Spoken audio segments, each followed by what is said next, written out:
Welcome to the Sustainable Living Podcast. Tips, tools, and tactics for living a heart-centered life that honors Mother Earth and her inhabitants.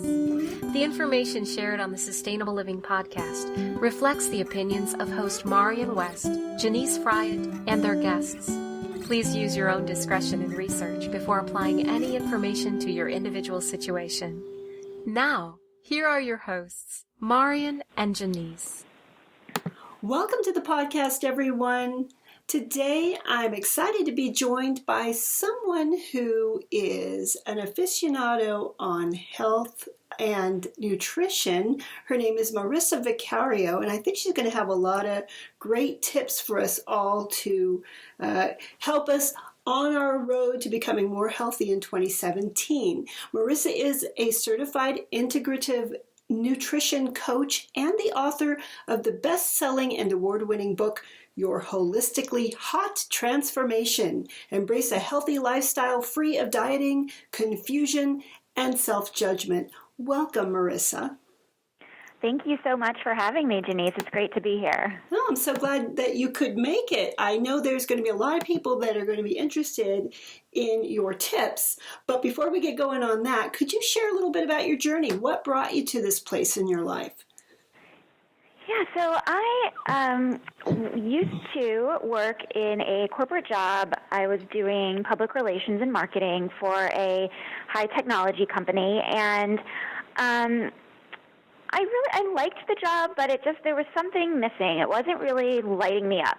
And I had always had a personal interest in fitness and nutrition. And, the more I learned about this job, and this was about 10 years ago, so this job called health coaching that, was sort of this new thing, something I had never heard of before. I thought, wow, that really sounds like something I would like to do. But I didn't really know how to make it happen. So I kind of just stayed in my full-time job and kept going through the motions and doing the things that I was doing. But I was growing more and more unhappy with my career path and just my life in general. And I really wanted to make some changes. And it really took a few things that happened. One, the company that I was working for went through an acquisition, and I was also kind of going through a really difficult breakup in my life with a former boyfriend, and felt just sort of down and out and, really blue for several months. And I knew at that point I really needed to make a change in my life. And the only way I could feel different and feel the way I wanted to feel was to take action and make those changes myself. I knew that my life wasn't going to change unless I took actions to get to where I wanted to be and to feel the way I wanted to feel. So it was then that I decided, I'm going to go back to school and get certified as a integrative nutrition health coach. And I did some other things. I joined some groups, and I really started to change the trajectory of my life so that the circumstances in my life weren't controlling me anymore. I was controlling the circumstances. I was controlling how I felt despite the circumstances. And so that was sort of the first step in making a huge shift toward a career change and just changing my life in general. Okay, and so you weren't happy in your career and you weren't feeling good, so you made some major changes. What obstacles did you face when you were making these changes? And I think they're going to relate to a lot of other people. When we all want to get healthier, we all hit these obstacles sometimes that knock us off our path. Could you share a little bit about your journey and maybe also some of the obstacles that you've seen with your clients? So I think the biggest obstacle that I faced and that I see most people face when making changes is self-doubt. There's that voice in your head that, on one hand you really want something, but on the other hand, there's the voice in your head that says, but how? You're not enough of something to be able to do that, or you don't have enough money to be able to do that, or you don't have the right skills, or you don't have enough knowledge, or you're not something enough to make that happen. And I think that can be the biggest demotivator when it comes to making change and trying something new. And that certainly was big for me. And I had to sort of, as they say, feel the fear and do it anyway, and know that what I kind of let my head be guided by my heart in that situation. I don't always think that's the right thing, but in this situation it was. I knew I'd been feeling a certain way for a long time, and that this was sort of a calling I had from my higher self, and that I needed to listen to that voice in my head that says, you want something different, so you're going to have to make that happen, and sort of ignore those voices of self-doubt. I also see, and this happened, I experienced it myself too, people in our lives that are close to us, friends, family, they will resist, when you want to make change, whether it's, a career change or eating healthier or a move, anything. You will get pushback from people in your life for, a number of different reasons.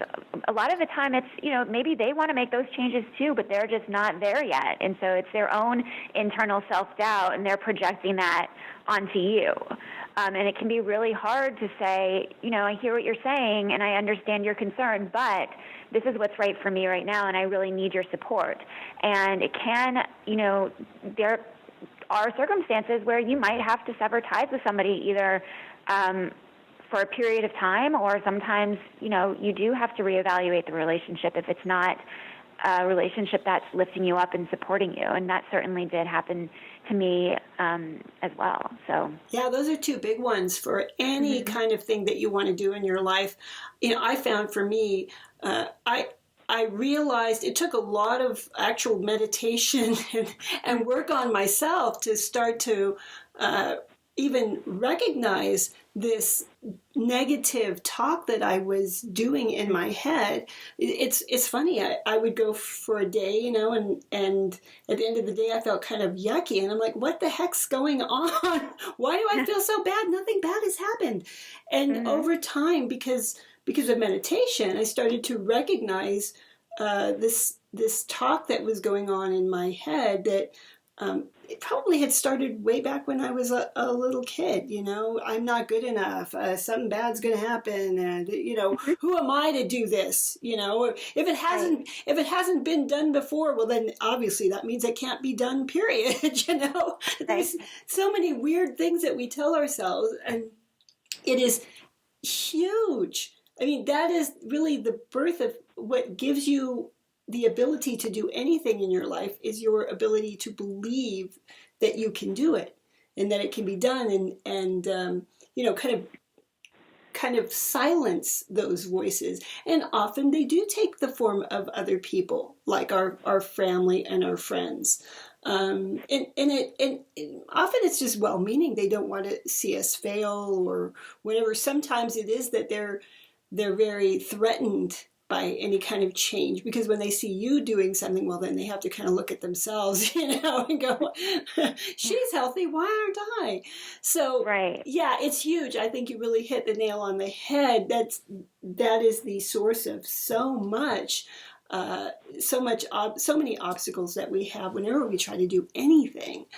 So I got to ask you, I mean, how did you kind of stop those voices, or did you stop them? Did they just continue on and you just kind of ignored them, or was there anything that kind of helped you to overcome that?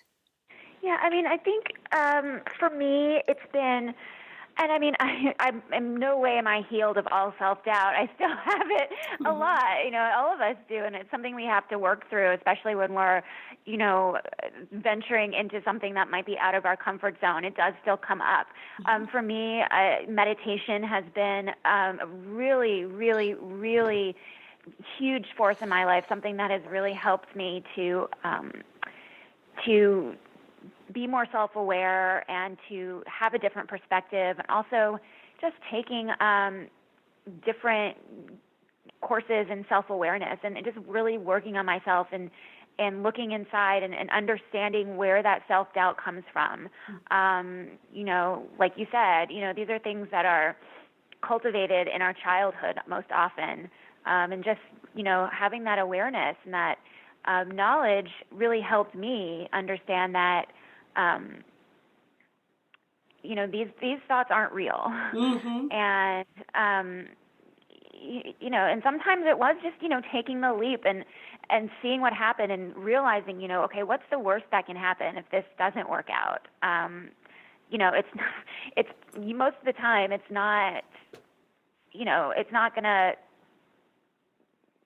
harm you in any way. Yeah. You're just going to grow and learn from it. So, sometimes I just had to say, okay, this is what I know I need to do, and even though I'm feeling this resistance and self-doubt, I'm just going to do it anyway. Mm. And then you find what happens is often something wonderful happens, and then that neural pathway is starting to happen in your brain saying, hey, when I take a leap, when I take a risk, good things happen, Right. And then it becomes easier and easier. It just reminds me so much of when I was a lot younger, and I was very interested in pursuing, just on a local level, some acting, but I could never get myself to go to an audition because, oh my God, what if I didn't get the part? How I would beat myself up over that, how I wasn't good enough or whatever. And I had to play a lot of mind games with myself. I mean, like you said, imagining the worst that could happen. Well, I would always imagine the good part of not getting what I wanted, Mm-hmm. If I could put both getting and not getting what I wanted at the same level, then somehow it wasn't so scary, But then as time went on, when I took those leaps and good things happened, well, then it was a lot easier to take more leaps because it's not scary. You start to see the great reward that happens when you do put yourself in that place that's beyond your comfort zone. So yeah, I got to commend you for that. That's huge. Yeah, and you start to trust yourself more too. It's like, okay, I listened. I had this intuitive call to take action on this, and I listened, and it worked out. And so the next time, maybe you're a little bit less timid to do it. Mm-hmm. So. Yeah. It almost becomes addicting, I have to say, taking those risks. But can you share a little bit about, I know that with your book, you have a kind of a unique philosophy that you use when you're coaching women who want to improve their health. What makes your philosophy different than most health-related advice? Well, I see a lot of health-related advice out there, a lot of this, eat this, not that, cut these foods out of your diet, eat this certain way, go vegan, go paleo, go whatever, counting macros. And I'm not saying that none of that works. For many people it does. But for me and in my practice, that's not what I'm about. For me, what I intend to do with the women that I work with is to really kind of take all of that out of the equation and start to see, okay, a lot of us have a very damaged relationship with food. And all of that noise that we hear, everything we read on the internet, everything that, you're seeing in a magazine, it's not that there's no science to it and there's no validity to it. I'm not saying that that's the case, but sometimes we just need to get rid of that for a little while and really focus on healing our relationship with food first.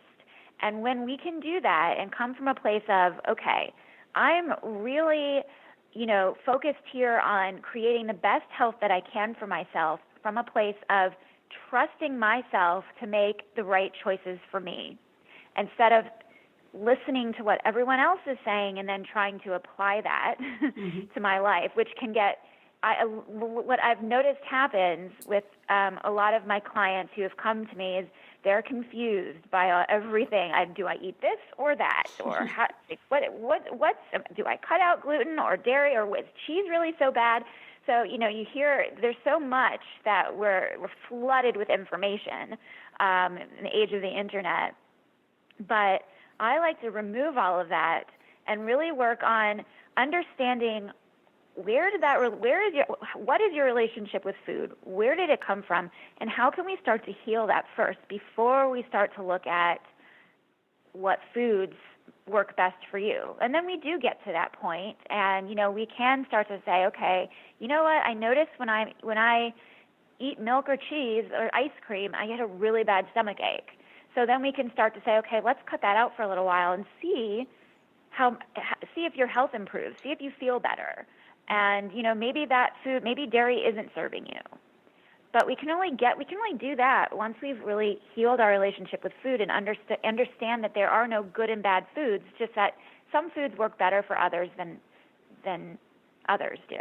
Yeah. Oh, that makes a lot of sense to me. And I wanted to ask you if you could share any of the things that you do with people to help them heal their relationship with food. Is there any kind of techniques that you use for that?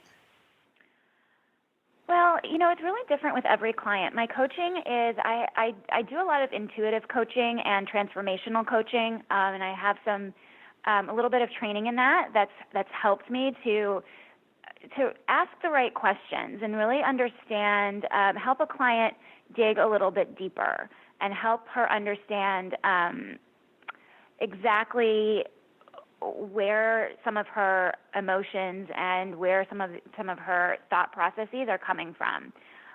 So there isn't one thing in particular that I do. I do, some visualization work. I do have certain exercises, not like physical exercises, but, like exercises with pen and paper that I have clients writing exercises and things that we work with.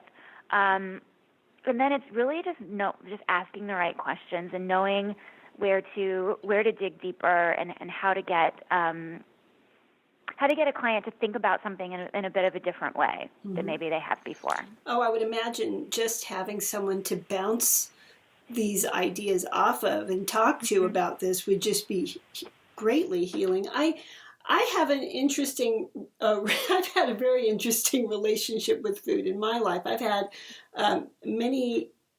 but several chronic issues that have led me to look at different things I could do. And often it was about changing my diet if I wanted to heal those things, according to the research that I did. But then what I ended up finding out is that these foods that I would cut out of my diet, I would become just deathly afraid of, And then over the years, I started to realize that my thoughts were playing a much greater role in all of this than in anything that I put into my mouth. And so I ended up this is stuff I came to all on my own. I mean, I ended up, when I would eat a food that I was afraid might cause something bad to happen to me, I would, counteract it with a positive mantra. Now, this is just a lay person, everybody. I'm not trying to give anybody advice on anything here. But for me, that helped. And I found that a lot of the foods that I had issues with, slowly those issues went away.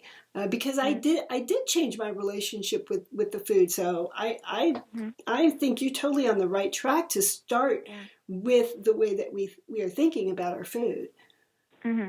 Exactly. Yeah. I mean, this is not my quote. It's somebody else's, but I really like it. And she says that food is not your friend or your enemy. And that's so true. Yes, huge. Oh, that's a really good point. Really good thing to keep in mind. So, In your book, you talk about sustainable self-care. Would you share a little bit about that? So sustainable self-care is really just taking time out of every day for yourself. And when I suggest that to people, I get a lot of pushback. I don't have time for that. I have a job, I have a family, and those, I have these other commitments, social commitments and volunteer commitments and PTA, and those things all need me. So I come last. And that's sort of the rhetoric, so to speak, or the mindset that I get, especially I live in New York City, and so that's that's a very typical New Yorker mindset. Mm-hmm. Doing all the time, and not leaving enough time to slow down and take care of yourself. Sustainable self-care is really about saying, I am going to put myself first, and I'm going to do something nice for myself every single day, because it doesn't have to take a lot of time, money, or effort. Mm-hmm. So, when I say self-care, people might think, a $100 massage for an hour on the massage table, or, taking a spa vacation, at an expensive resort for 5 days or a weekend. And it doesn't have to be that. It can be, sustainable self-care is as simple as taking a detox bath, with some lavender oil and Epsom salt for 10 minutes in the evening after the kids are in bed. So instead of scrolling on Facebook or catching up on TV, you spend some time in the bathtub to wind down before you go to sleep. Or it can be, taking some time, 10 minutes a day. I've changed my schedule so that I wake up 10 minutes earlier so that I can squeeze in my 10-minute daily meditation practice. Little things that you can do for yourself that do make a big difference in how you take care of yourself, and that do help you to put yourself first. Oh, that is so huge. I have to say, for me, just learning about just how to love myself, if you can, that's such a foreign concept to most people, you love everybody else, and then you don't think about yourself because that's selfish, but we don't realize that by loving ourselves, by taking care of ourselves, we are so much better able to give to other people. That is huge. Yeah, it's that whole, and I know this is so cliche and everybody uses it, but it's that whole, you can't, when they say on the airplane when cabin pressure drops, to put your mask on first before you help the person next to you. It's the same thing. You really cannot give of yourself anywhere in your life, in your relationship, in your friendships, in your parenting, in your job, in any other commitments that you have in your life, unless you are taking care of yourself first. Yeah, it's huge. And so that little investment of time to do your meditation or to do your yoga or take that walk is something that, it is going to pay not just you back, but everybody else in your life as well. It's not something, we can't look at these things as luxuries anymore. We really have to see them more as necessities if we want to, especially these days when there's so much going on outside in the world that can be so stressful. And we all know, stress is the killer. That's the thing that ages us. That's the thing that, is so often at the root of every life-threatening illness.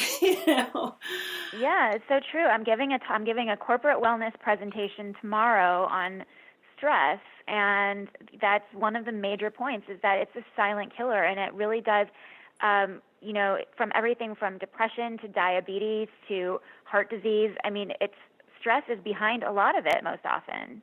Oh yeah, and when we start to realize that, I do believe that they're saying, there's studies now that the human body is supposed to live well into the hundreds, maybe even 200 years. It could survive if we didn't have the stress that we have. And unfortunately, we're still at the point where it's difficult for us to even envision lives that don't have the stress. But what you're talking about is a really important first step, because at least these kinds of things, these self-care things, help us to handle the stress that we're in a lot better. And then maybe hopefully we'll start pointing us in the direction of creating lives that have less stress, because we see the value and the results of them. So yeah, that is huge. I just don't think that can be emphasized enough. Right. Yeah. I agree. And, when I give my clients permission to, when I tell them that self-care does not need to be, expensive or time-consuming, there's almost like this little sigh of relief, like, oh, okay, really? That's all I need. That's all it has to be. Well, we have that idea of work hard, play hard, right? And so when we do these things that are supposed to be good for us, often it's not. We have to spend $100 to get a massage. We have to go off on a 5-day cruise or something, and I don't know. At least with the massage, you would get some health benefit from that. But too often we go on these vacations and they're just almost as stressful as our jobs. Yeah, and those things are great too. But on a daily basis, if you need to take care of yourself and do more for yourself, then get a few of those little things checked off and work those into your day and start there. Yeah, they make such a big difference. I know.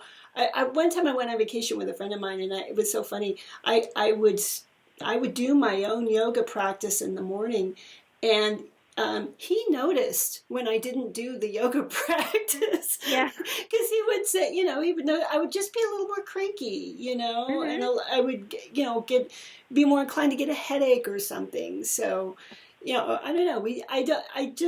If you notice when you do these things, the effect that they have on you too, that can help you also to stick with them, Right.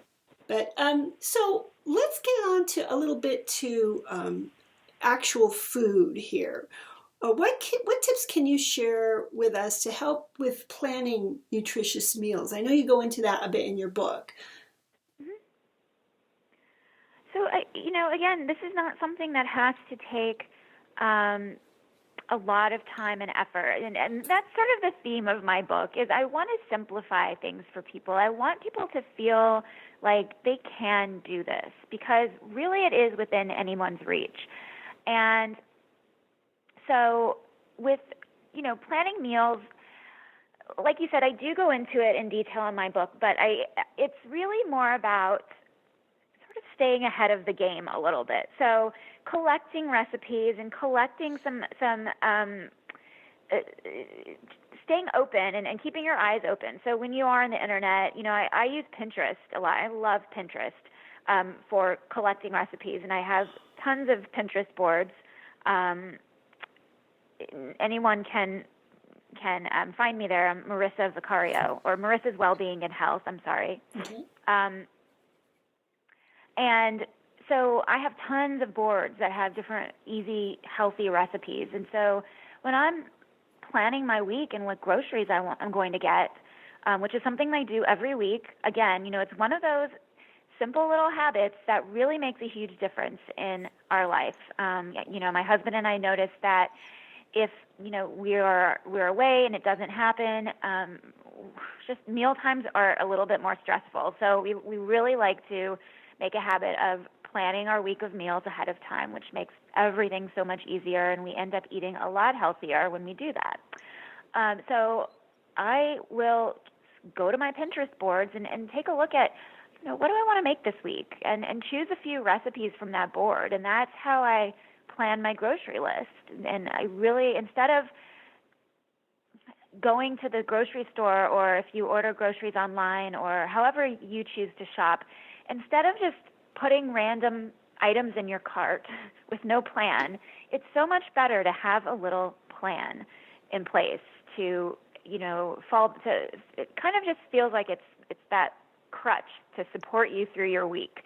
so that all your meals are taken care of and you already know. It's one less thing you have to think about when you've got to take the kids to soccer practice and, get the report finished for, 8 a.m. the next morning. There's too many other things occupying your brain. Dinner does not have to be one of them. Yeah, huge. Planning is everything. Absolutely. That's a very good tip, especially for these days, because I think too often, especially when we have kids and we are going to that soccer practice or whatever, we get so sidetracked, and too often we end up going to the fast food place because yeah. So it sounds like you want to do things that will help you to avoid that. Mm-hmm. Yeah, absolutely. Yeah, and that's the one thing I hear all the time, which is why I chimed in there so adamantly, is everyone says, we always end up at the fast food place, especially when the kids have a game or practice. Mm-hmm. And the other thing is, it's important, too, to instill these habits in your children also. And, to show them and teach them that healthy eating doesn't have to be difficult. It's something that we plan ahead for. It's something we do as a family, and that's important. Mm-hmm. And it makes you feel good. So. Yeah, and it's important for kids to know where the food comes from and what's in the food, because too often they're faced with choices that just have a lot of poisons in them, and so if they're not looking, they're not going to know. So I know for us here at the podcast, a lot of the people that listen, they grow their own vegetables. And that's a very big help when you are a parent and you want to share kind of the joy of eating in a healthy way, is to help them to see how the seeds sprout, how they turn into plants that end up providing these vegetables that often are much more appetizing when you grew it yourself, than when you went and bought something that was frozen or in a can. Right. Yeah. Yeah, absolutely. And letting kids be involved in that process, from planting the food to helping to harvest it and then preparing it in the kitchen, and that's just priceless. Yeah. So that's wonderful. Yeah, it's fun too. Yeah. Yeah. My sister and her husband, they live in Louisville, Kentucky, and they have a huge garden, and they just get so much fulfillment from it. They grow everything. Literally everything: kale and melons and squash and zucchini, and they just really enjoy it. It's right. Really nice. And you don't have to look at the label to see if, anything's in there that you don't want. So, yeah, I know for me, I started to become interested in nutrition because of these chronic issues that I had. But then when I had my kids, I got involved, both Mariana, who's my co-host here on the podcast, we both got involved with La Leche League, which is a breastfeeding support group. And they were very, very big on helping us to learn how to make really nutritious meals.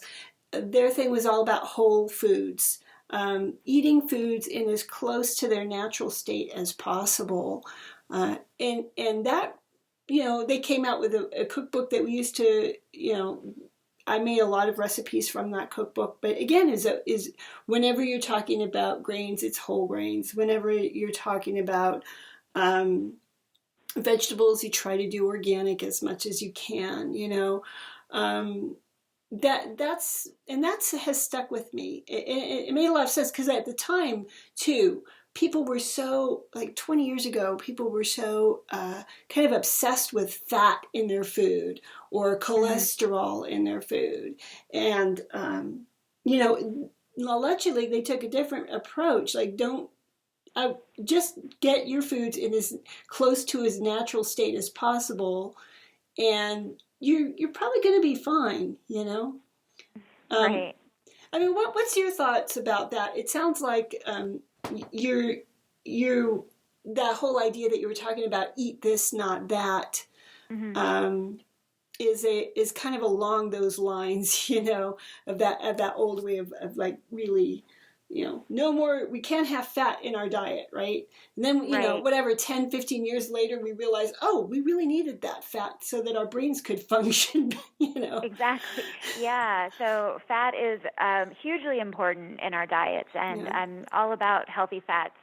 It's sort of like when you taking the yolk away from the egg and just having egg whites. It makes it an incomplete food, and it's much healthier when you have that yolk.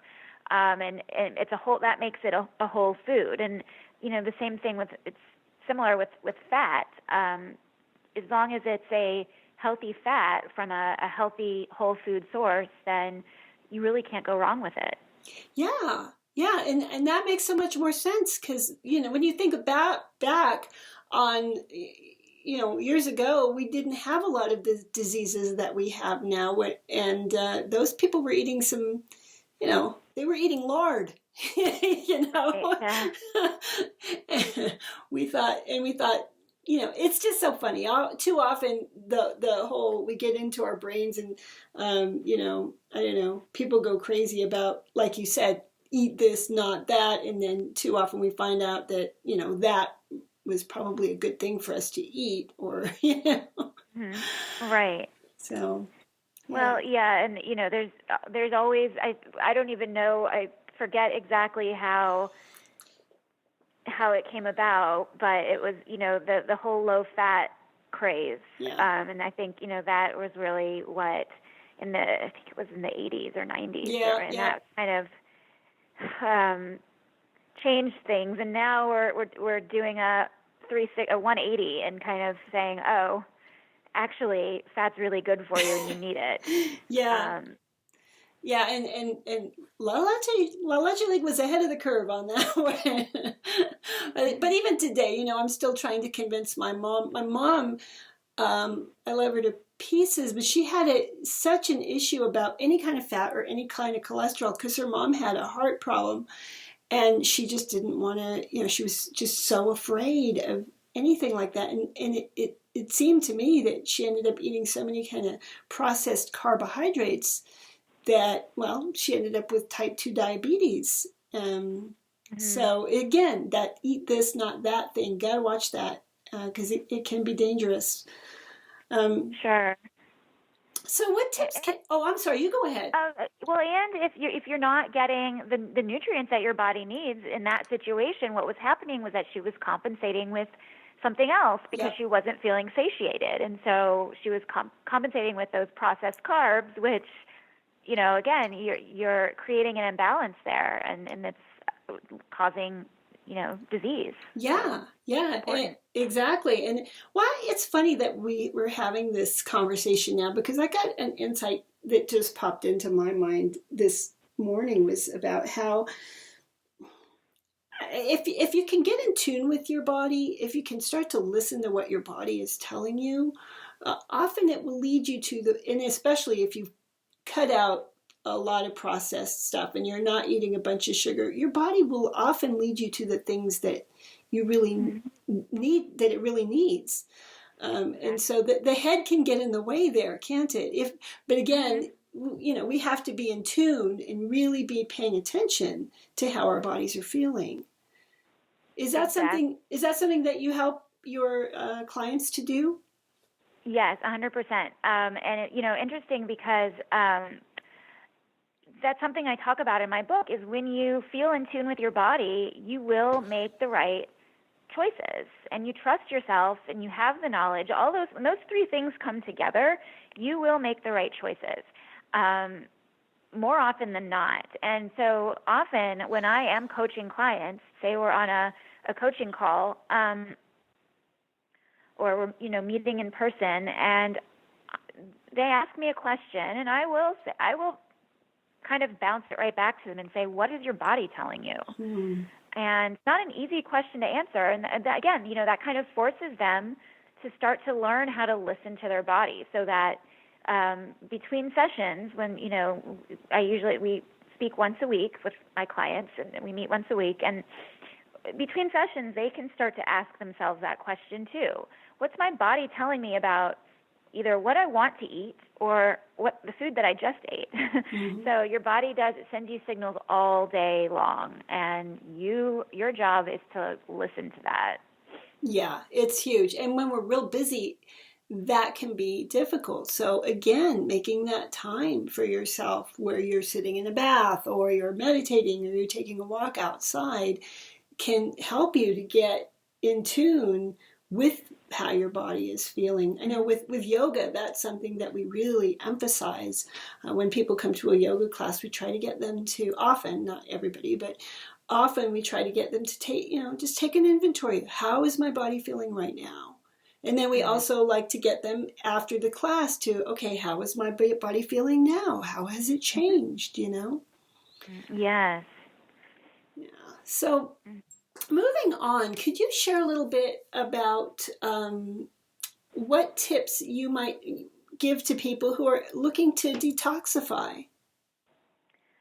It really goes back to eating whole foods. And, if it's food you've grown in your garden, even better. But really focusing on those leafy greens, those dark leafy green vegetables, kale and spinach and arugula and mustard greens, collard greens.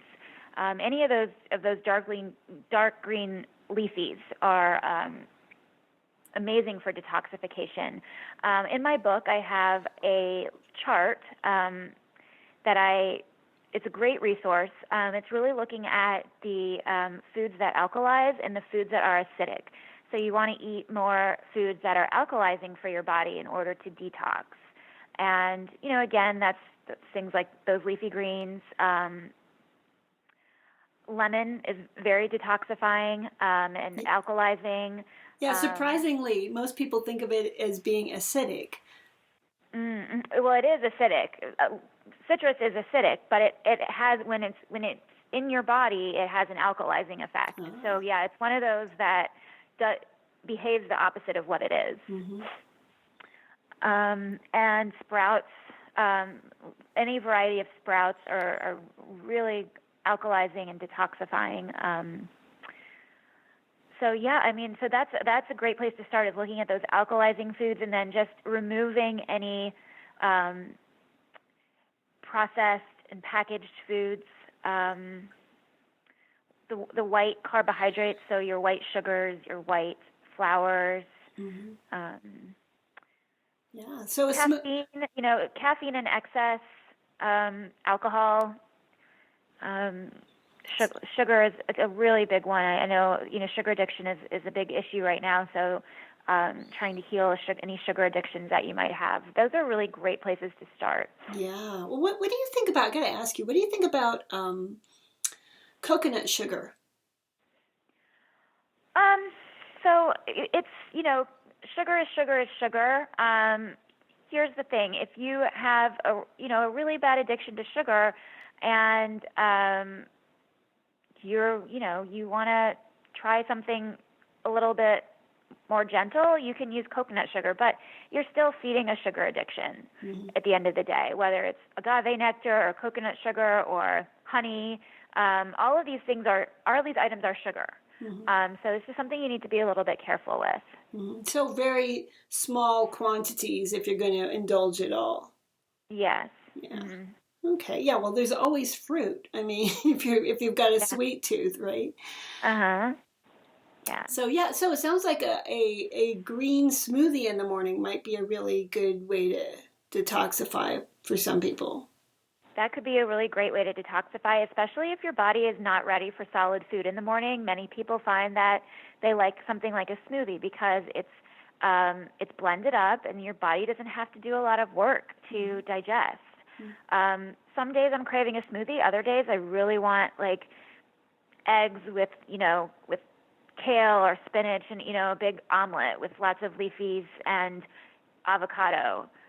So, it depends on how you're feeling and what works for you. Again, going back to listening to your body. Exactly. Yeah. Well, cool.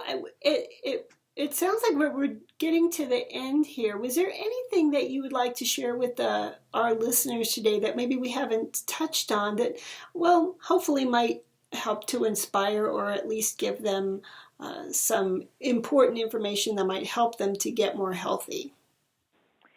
Yeah, I just want to reiterate that, whatever you desire in your life, it is within your reach, and you can make it happen. It really is just about taking that first step. Yeah, huge. Mm-hmm. Yeah, and again, taking the first step off very, very often leads to success, which becomes addicting. So, exactly. Yeah. Well, and now, how can people learn more about what you're doing? And could you share a little also how they can purchase the book?